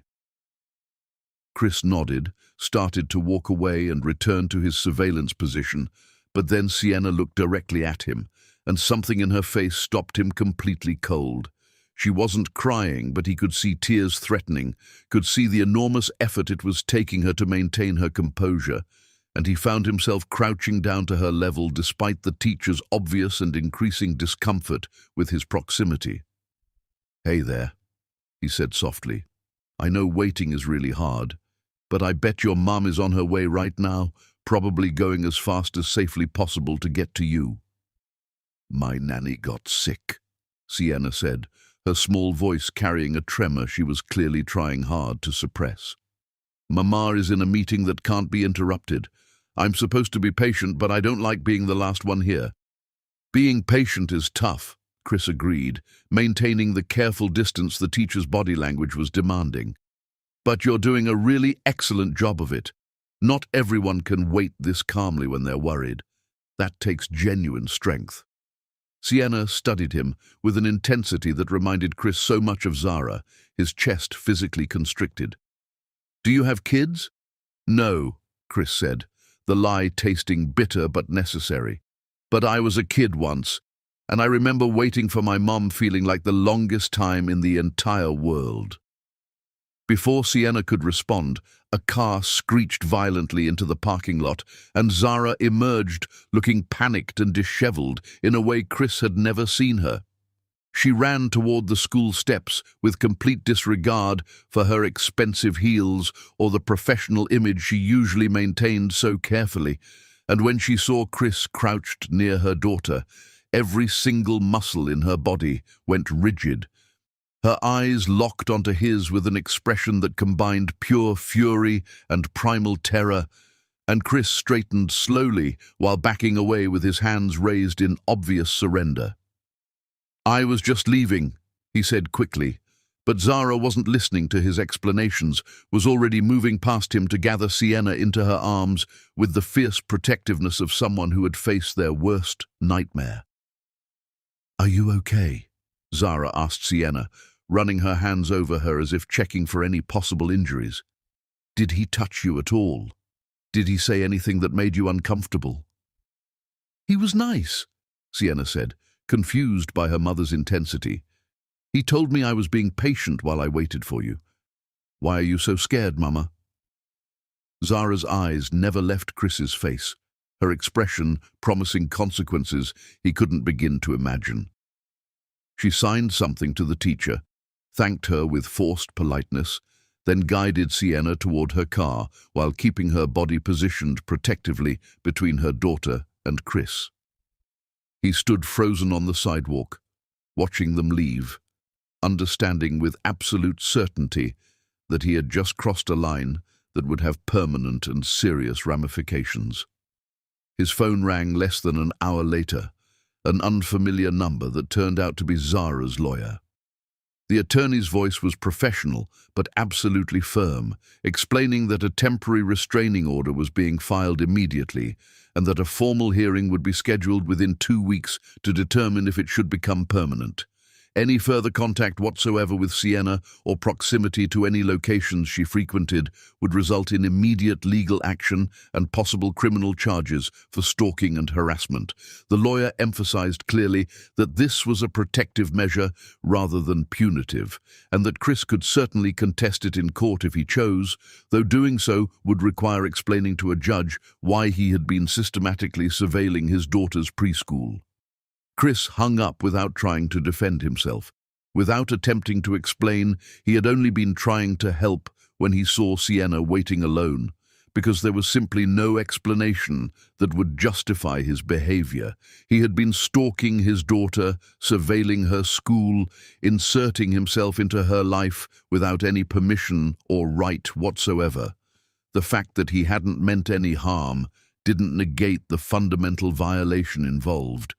He was exactly the kind of dangerous person parents warned their children about, and the restraining order was entirely appropriate protection against the genuine threat he represented.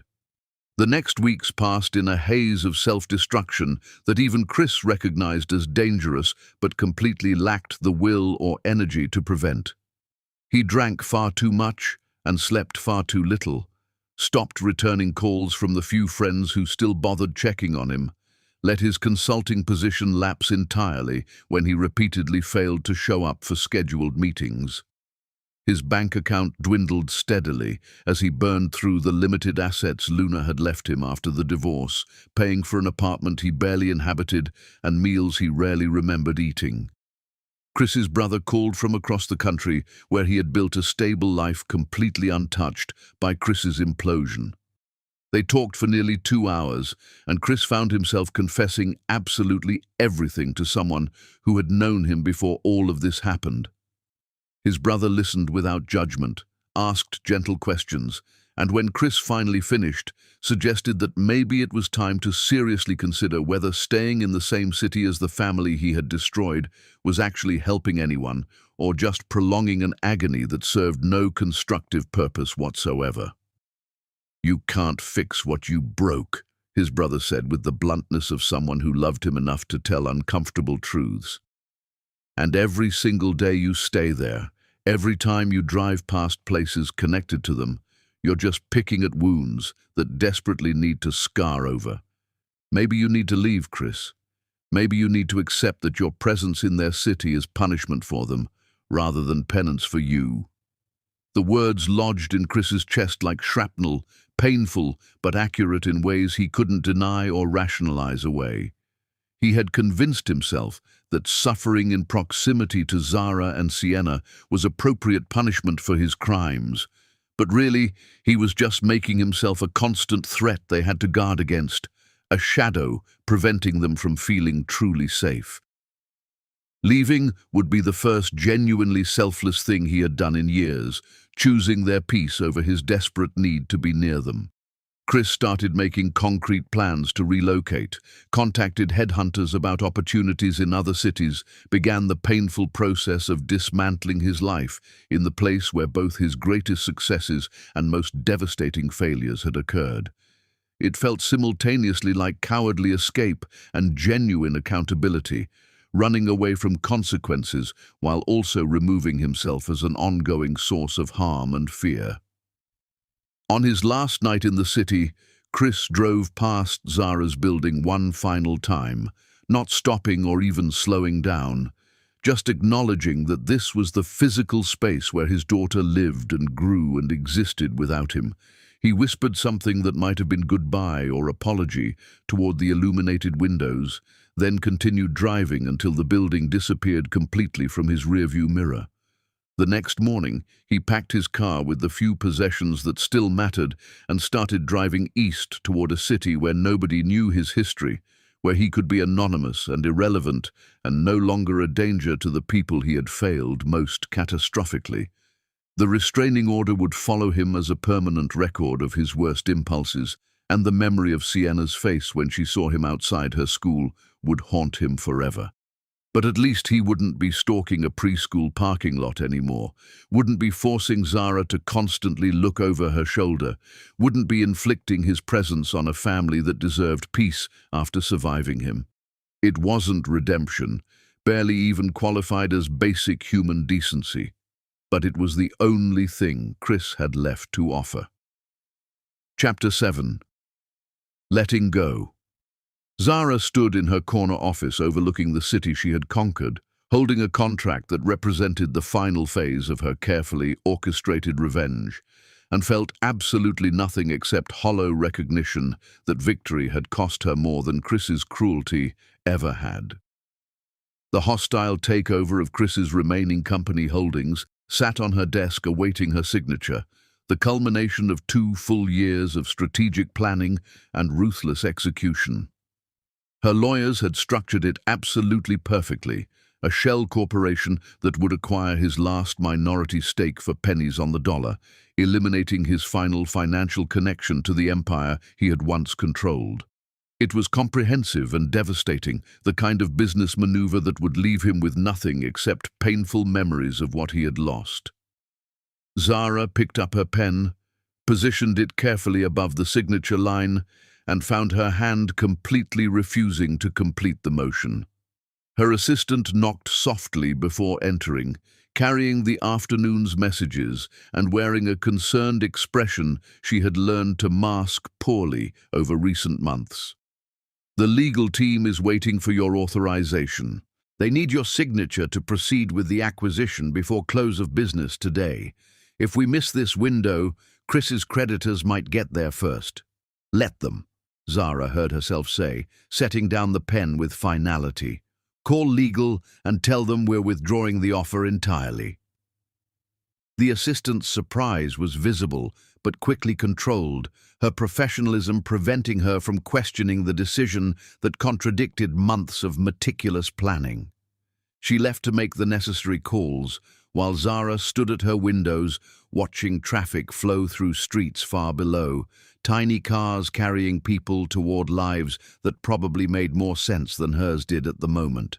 She had spent so much energy on revenge, had devoted countless hours to dismantling Chris's empire piece by systematic piece, had found genuine satisfaction in each quarterly report showing her gains and his losses. But somehow, during her campaign to destroy him, she had lost sight of why she wanted destruction in the first place. The truth Zara had been avoiding for months was that revenge hadn't healed anything. Chris losing his company didn't undo the night Dominic had assaulted her, didn't erase the years she had spent hiding, didn't give Sienna a father or Zara back the version of herself who had believed in love before learning its cost. She had won every battle and somehow still felt like she was losing the war, her victories hollow because they were measured against someone else's destruction rather than her own reconstruction. Her phone rang with a call she had been expecting but dreading, Owen's name appearing with the inevitability of consequences she had been postponing. They had been engaged for a year, should have been married by now if Zara hadn't kept finding reasons to delay setting a date. He was patient and kind and everything she should have wanted, but lately, even thinking about their future felt exhausting in ways she couldn't explain. She answered on the third ring, trying to inject warmth into her voice that didn't quite reach her actual emotional state. "I got the job offer," Owen said without preamble, his tone carrying excitement she knew she was supposed to share. "Director of Pediatric Surgery at the Children's Hospital. It's everything I've been working toward, Zara. The only complication is that it's on the other side of the country, and they need an answer within 2 weeks." Zara felt something crack inside her chest, a clean break that had been forming over months of recognizing their fundamental incompatibility. She loved Owen in the way someone loves a person who had helped them survive difficult times, but she wasn't in love with him, had never felt the consuming passion she once experienced with Chris before it curdled into trauma. Owen deserved someone who would be excited about following him across the country, who would celebrate his success without thinking about corporate acquisitions and revenge campaigns. "That's wonderful news," Zara said carefully. "You should absolutely take it. This is the opportunity you've been preparing for your entire career." The silence on the other end stretched long enough that Zara knew Owen had heard what she wasn't saying, had recognized the careful distance in her response. When he spoke again, his voice carried resignation mixed with something that might have been relief. "But you're not coming with me. You're not even going to consider it." "I can't leave the life I've built here," Zara said, which was true, but not complete. The fuller truth was that she didn't want to leave, that her entire identity had become entangled with proving she could succeed in the city that had tried to destroy her. Moving would feel like retreat, like admitting Chris had been powerful enough to drive her away even in his defeat. "And I don't think I'm the partner you need, Owen. You deserve someone who can match your excitement, who doesn't spend every night thinking about corporate strategy instead of wedding planning." They talked for another hour, Owen's voice cycling through hurt and understanding and eventual acceptance. He had known for months their relationship was deteriorating, had noticed her emotional absence even when she was physically present. When they finally said goodbye, Owen's last words were a hope that she would eventually find a way to heal that didn't require destroying anyone, including herself. Zara sat in her office after the call ended, the unsigned takeover contract still sitting on her desk, like evidence of how far she had strayed from the person she wanted to be. She thought about Sienna coming home from school, talking about her day, about how her daughter's laughter had become less frequent as Zara spent more evenings working late, about the way Sienna had started asking questions about why Mama seemed sad even when she was smiling. Somewhere in her campaign against Chris, Zara had lost sight of the fact that the best revenge would have been building a joyful life he couldn't touch, rather than dedicating years to ensuring his misery. She picked up the contract and fed it into her shredder, watching the paper transform into ribbons that represented months of planning destroyed in seconds. Then she called her lawyers and instructed them to withdraw from all pending actions against Chris's remaining holdings, told them to cease monitoring his activities, informed them that her vendetta was officially over regardless of whether justice had been adequately served. That evening, Zara left work early for the first time in months and picked up Sienna from school herself, seeing her daughter's face light up with surprised joy. They went to the park instead of going straight home, Sienna chattering about her friends and her drawing class and the book her teacher had read. Zara pushed her on swings and helped her navigate the climbing structure and tried to be fully present rather than mentally reviewing business strategies. When Sienna asked if they could get ice cream for dinner, Zara said yes, even though it was against their usual rules, bought them both enormous cones that melted faster than they could eat them. They sat on a bench watching the sunset paint the sky in shades of orange and pink, Sienna's small body pressed against Zara's side with unself-conscious affection. "Mama," Sienna said thoughtfully, ice cream dotting her chin, "are you feeling better now? You seemed sad for a long time, but today you seem like yourself again." Zara felt tears threaten at her daughter's perceptiveness, at the recognition that even 4-year-olds could sense when their parents were struggling. She wrapped her arm around Sienna and kissed the top of her head, breathing in the scent of her shampoo mixed with vanilla ice cream. "I am feeling better. I was spending too much time thinking about things that happened a long time ago, instead of paying attention to what's happening right now, but I'm going to do better, I promise." "Good," Sienna said with satisfied finality, "because right now is the best part of the day. Right now we have ice cream and the sky is pretty and you're here. Yesterday and tomorrow don't matter as much as right now."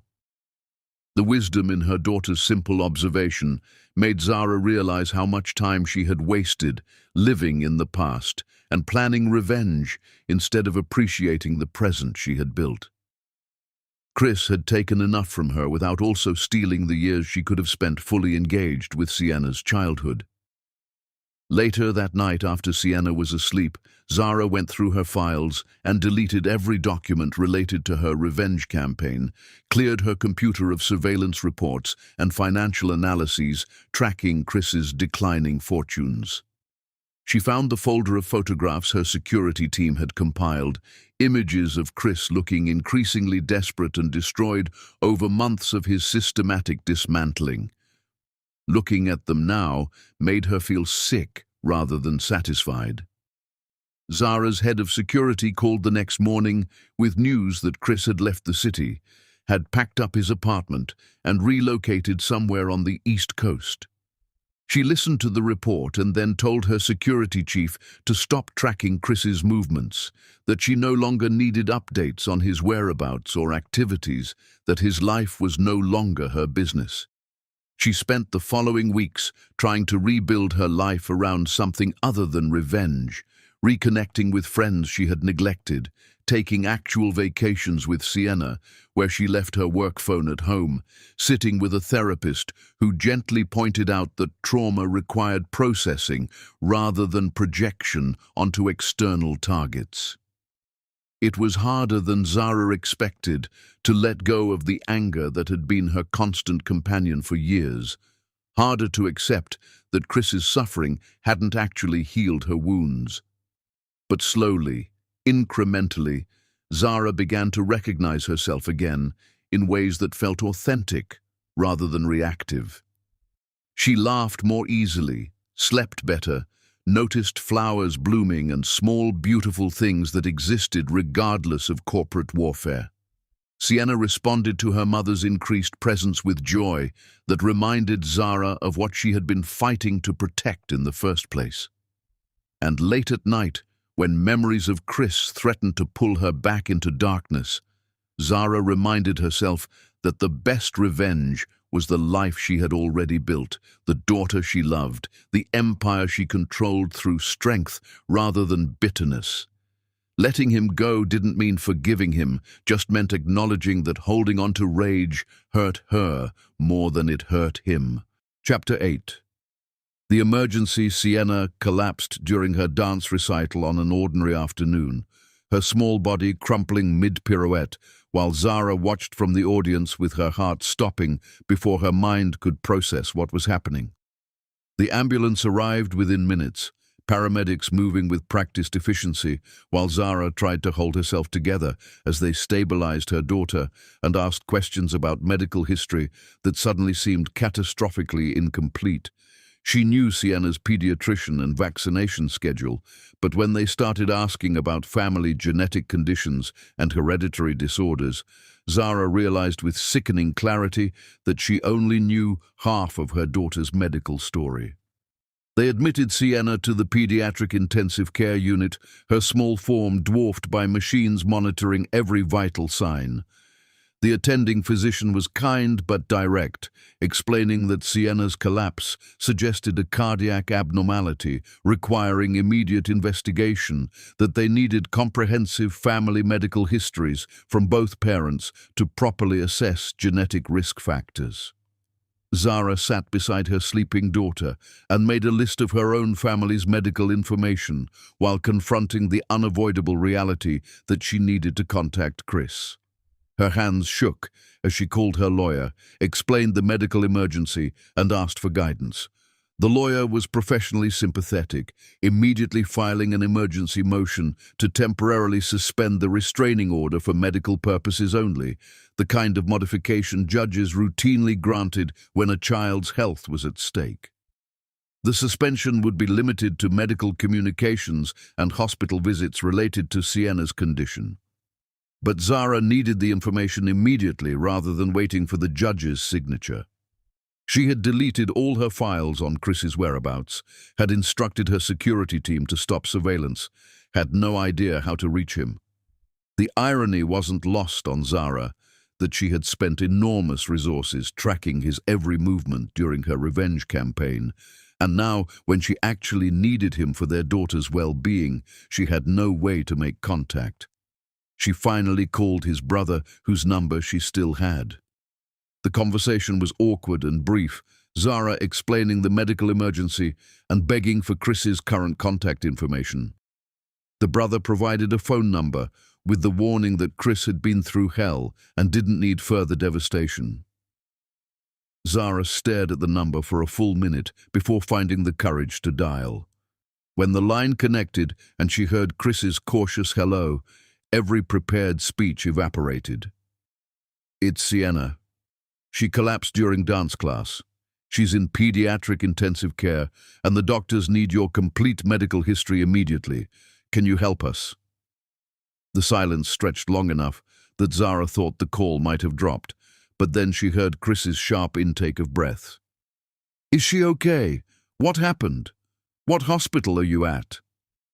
Zara provided the clinical details, the cardiac abnormality and genetic testing, and immediate need for his family's medical information.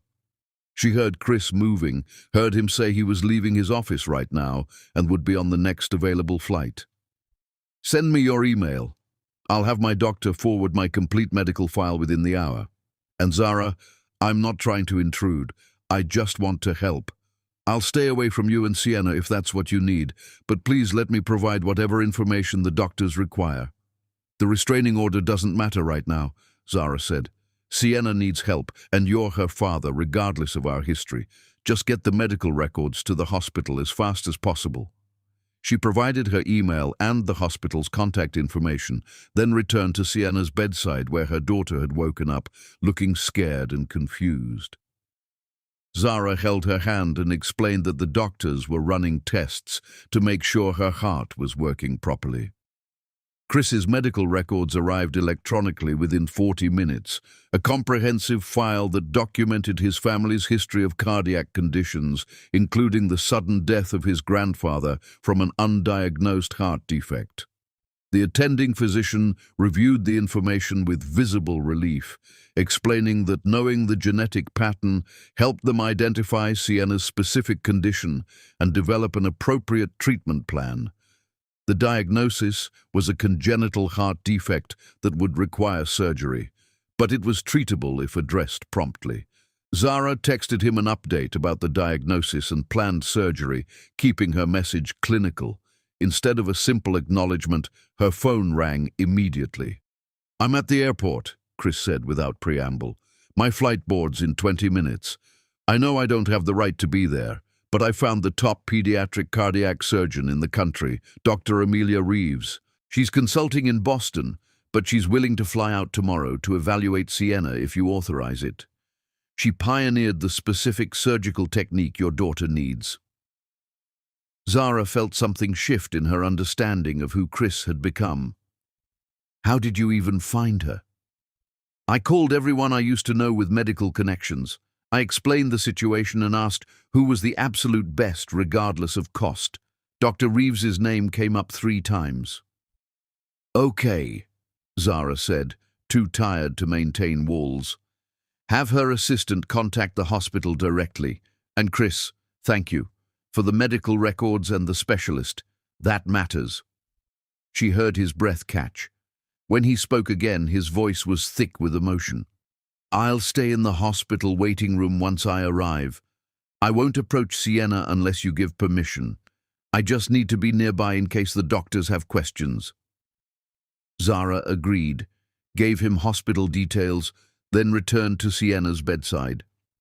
Chris arrived 6 hours later, and Zara knew the moment he entered because her phone buzzed with a text saying he was in the waiting room. Sometime around midnight, she found herself walking down to where Chris sat alone in a corner, his head in his hands. They stared at each other across the sterile waiting room, and all the practiced speeches evaporated in the face of shared terror for their daughter. "She's stable," Zara said quietly. "The surgical team is preparing for the operation in 2 days." Chris stood, but made no move to approach. "Is there anything I can do?" "You already helped," Zara replied. "The specialist you found is consulting on Sienna's case. Your medical records gave them critical information. You've done everything a father could do." The word father hung between them. Chris's eyes filled with tears. "Can I see her? Just for a minute. I won't wake her." Zara should have said no, but standing in that waiting room watching Chris barely hold himself together, she couldn't deny him this small thing. "5 minutes, but if she wakes up, you leave immediately." She led him to the pediatric intensive care unit, signed him in as immediate family, then stood by the door while Chris approached Sienna's bedside with cautious reverence. He looked at their daughter for a long moment, taking in her small face and the machines tracking her vital signs. When the 5 minutes ended, Chris thanked Zara with his eyes and left without protest. She found him in the hallway afterward, his back against the wall. "She's so small," he said. "So fragile and perfect. How do you survive the fear of loving someone that much?" "You learn to live with terror," Zara said, surprising herself by engaging. "You learn that loving someone means being perpetually vulnerable. And you accept that risk because the alternative is worse." They stood together in that hospital corridor, two people bound by a daughter and separated by history too painful to simply forget. And for the first time since Zara had walked away from Chris's office 4 years ago, they were simply two terrified parents. Chapter 9. Rebuilding Trust. Sienna's surgery lasted 7 hours, and Chris never left the surgical waiting room despite Zara telling him repeatedly that he didn't need to stay. But Chris remained in that uncomfortable chair, his presence becoming a quiet constant that Zara found simultaneously comforting and unsettling. Her mother arrived mid-morning, embracing Zara with powerful protectiveness. She looked at Chris with undisguised suspicion and positioned herself between him and Zara like a barrier against harm. "You have a lot of nerve showing up here," her mother said, her voice low but sharp. "After what you did, you think you have the right to be here now?"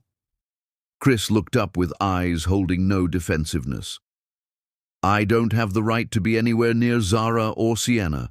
I'm only here because Sienna needed my medical records. If you want me to leave, I will." Zara's mother studied him with the assessing gaze of someone who had spent years reading honesty in faces. Whatever she saw made her expression soften slightly. She turned to Zara, touched her daughter's face gently, and whispered that she would get coffee. When she returned with 3 cups instead of 2, she silently handed one to Chris. They waited together in tense silence. Chris made himself useful in small ways, bringing water, asking about meal options, moving his chair away when he sensed his proximity made Zara uncomfortable. He never pushed for recognition, just existed quietly in the margins. The surgeon finally emerged in late afternoon, explaining that the procedure had gone well, that Sienna had tolerated the surgery better than expected. The defect was corrected, the repair looked stable, and their daughter should be able to live a completely normal life. Zara felt her legs go weak with relief, her mother catching her elbow. When the surgeon asked if there were questions, Chris spoke up, his voice carrying specific medical inquiries that suggested he had spent waiting hours researching pediatric cardiac surgery. "What's the long-term prognosis? Will she need follow-up surgeries? Are there activity restrictions?" The surgeon answered each question thoroughly. She directed most responses to Zara, but Chris took careful notes. They were allowed to see Sienna an hour later. She was still unconscious, her small chest rising and falling with the ventilator, and seeing her daughter so vulnerable made Zara's composure crack. She sank into the chair beside Sienna's bed and wept, her mother's arms wrapping around her while Chris stood awkwardly near the door. When Zara regained control, she looked up to find Chris still there with tears tracking down his face. He wasn't looking at her, but at Sienna. "You can come closer," she heard herself say. "You flew across the country. You might as well see her properly." Chris approached slowly, stopping on the opposite side of Sienna's bed, his hands gripping the rail. "Thank you," he whispered. "Thank you for letting me be here." "You're her father," Zara said. "Whatever happened between us, she still carries your genetics. You had a right to know she was in danger."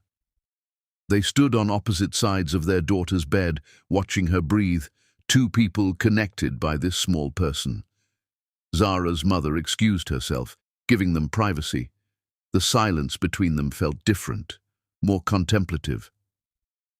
"I left the city," Chris said eventually, his voice barely above a whisper. "After you filed the restraining order. I moved to the East Coast, took a job that pays a fraction of what I used to make, started seeing a therapist. I'm not telling you this to get credit. I just want you to know I understand how badly I failed you and Sienna. I understand that threatening you was unforgivable. I'm not asking for forgiveness. I'm just telling you I know." Zara absorbed his words, recognizing the difference between the man who had shoved money across a desk and this broken person who had flown across the country. "I destroyed your company," she said. "I spent 2 years dismantling your empire. I wanted you to suffer. I thought revenge would heal something, but it just made me bitter and exhausted."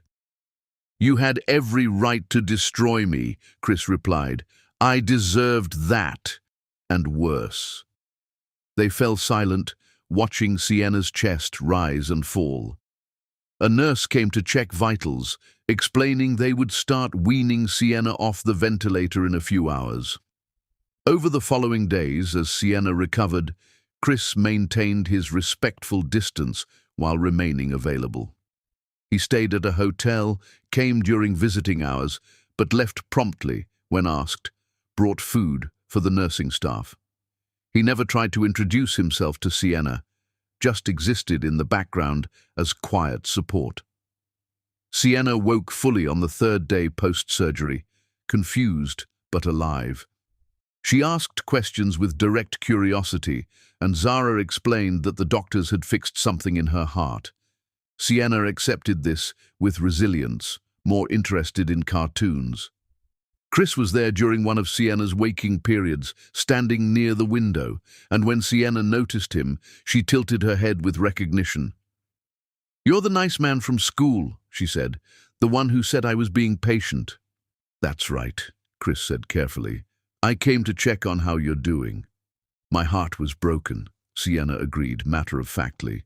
"But the doctors fixed it. Mama says I'll be able to dance again." "That's wonderful," Chris said, fighting to maintain composure. "I'm glad the doctors could help you. You're very brave." "I wasn't brave during the surgery," Sienna said seriously. "I was asleep. Being brave is when you're scared, but you do the thing anyway." The observation made both Chris and Zara smile.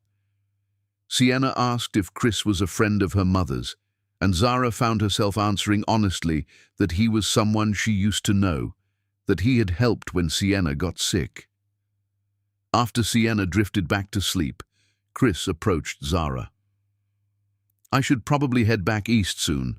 I just wanted to know if it would be okay to leave my contact information, not to push for involvement, but just so you can reach me if there's another medical emergency." Zara considered refusing, but found she couldn't deny that having access to his medical information might be important. "Okay, leave your information with the hospital administrators. And Chris, thank you for being here this week."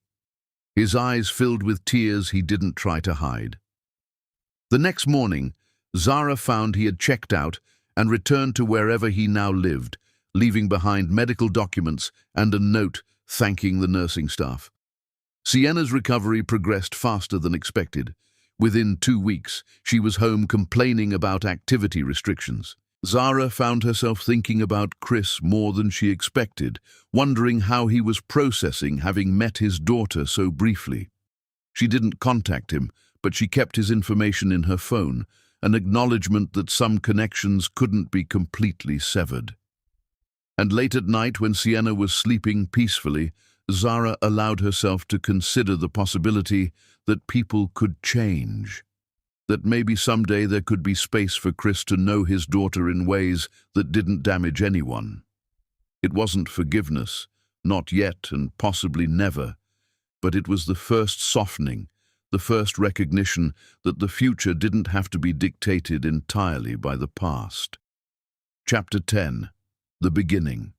The call came on an ordinary afternoon 6 months after Sienna's surgery, Chris's name appearing on Zara's phone screen for the first time since he had left the hospital with nothing but gratitude and goodbye. Zara stared at the incoming call for 3 rings before answering, her voice carefully neutral. Chris sounded nervous, his words coming slightly too fast as he apologized for calling and asked if she had a moment to talk. "Sienna has been asking questions about her father," Zara heard herself say before Chris could continue. "Not constantly, just the kind of age-appropriate curiosity kids develop when they notice their family structure looks different. She's asked why she doesn't have a daddy when her friends do, whether her father knows she exists.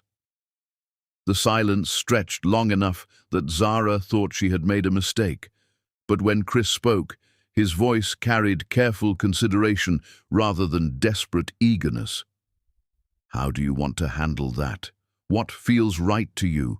Because I don't want to complicate your life or confuse Sienna. But if she's asking questions, I also don't want my absence to create a void that gets filled with fantasies. I don't know what the right answer is, Zara admitted. Part of me wants to protect her from the complicated truth. But another part thinks that's my damage to process, not hers. She deserves to know she has a father who exists, who knows about her. We're different, Chris repeated, past tense. Are different, Zara corrected after a long pause. Present tense, because I've been thinking about this for months. Thinking about what Sienna needs versus what I need.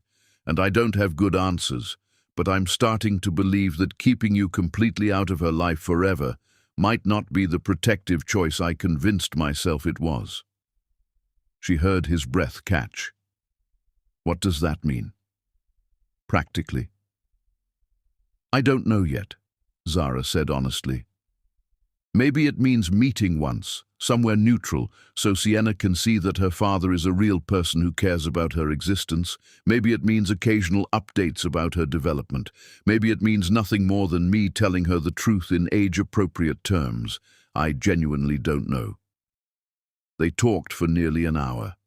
Chris asked careful questions about what Sienna was like, what made her laugh, what she struggled with. Zara found herself answering with honesty that surprised her, describing their daughter in detail. She told him about Sienna's obsession with dinosaurs, her fear of thunderstorms, the way she insisted on wearing mismatched socks because matching is boring. Chris listened with focused attention, occasionally asking questions that revealed how deeply he wanted to understand. When Zara mentioned Sienna's love of stories about dragons, Chris admitted he had been buying children's books for months, a collection he would probably never give to Sienna but couldn't stop acquiring. I know it's pathetic, building a library for a child I might never read to, but it makes me feel connected to her somehow. The admission made Zara's chest tighten with emotions she couldn't fully identify. The man who had threatened her wouldn't have bought children's books he might never use.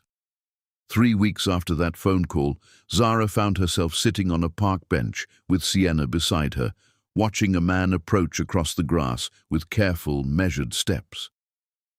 She had called Chris 2 days earlier with a simple proposal. He could meet Sienna, briefly and in public, with no promises about future contact. Just an introduction. Sienna had been excited and nervous when Zara explained that morning that they were going to meet someone special, someone who had been asking about her. Zara had kept the explanation age-appropriate, saying this was a man who cared about Sienna very much but hadn't been able to be part of her life until now. She didn't use the word father, didn't want to load the encounter with expectations. Chris sat down on the bench at the other end, maintaining space, his movements careful. He looked different, less polished and more genuine. When he spoke, his voice was gentle and uncertain. "Hi, Sienna. My name is Chris. It's really nice to finally meet you." Sienna studied him with frank curiosity. "You were at the hospital," she said after a moment, "when my heart was broken. Mama said you helped the doctors fix me." "I tried to help a little bit," Chris said, his eyes already filling with tears.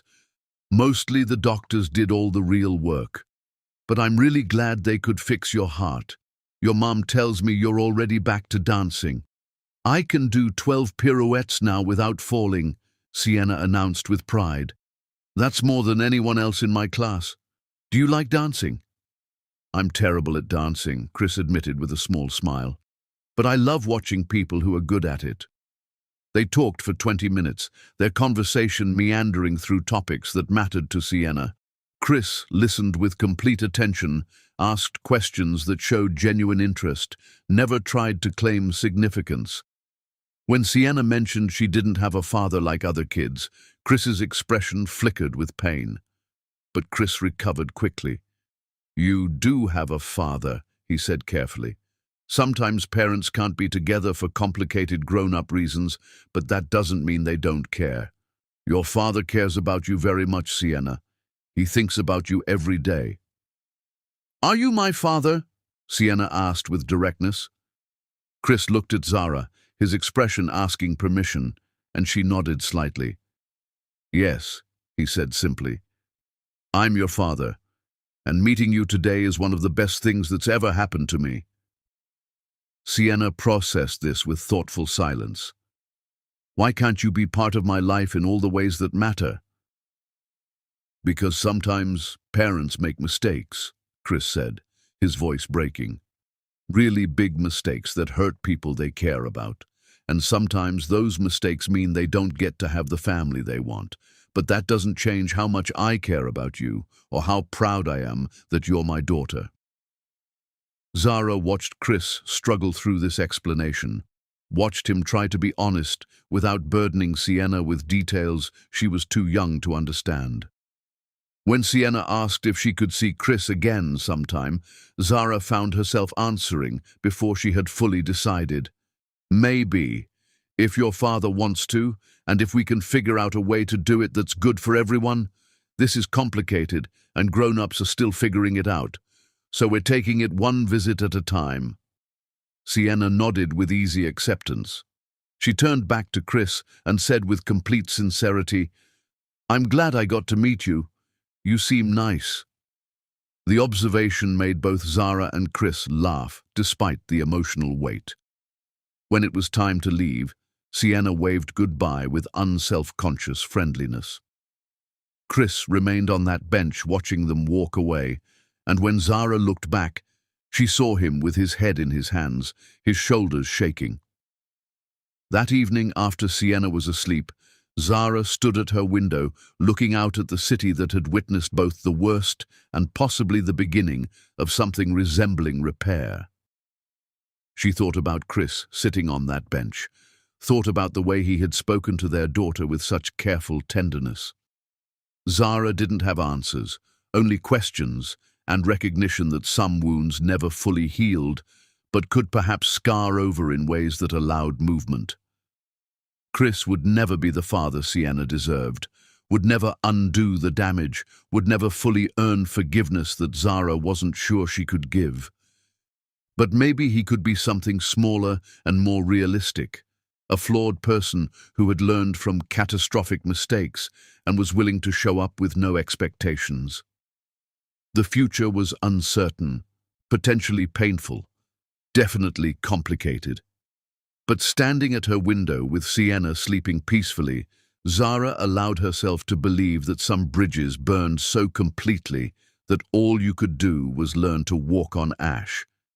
And if you were lucky, someone might meet you halfway, and together you might build something small and careful that honored the damage while leaving space for the possibility that tomorrow could be different than yesterday. It wasn't a happy ending, wasn't redemption or reconciliation.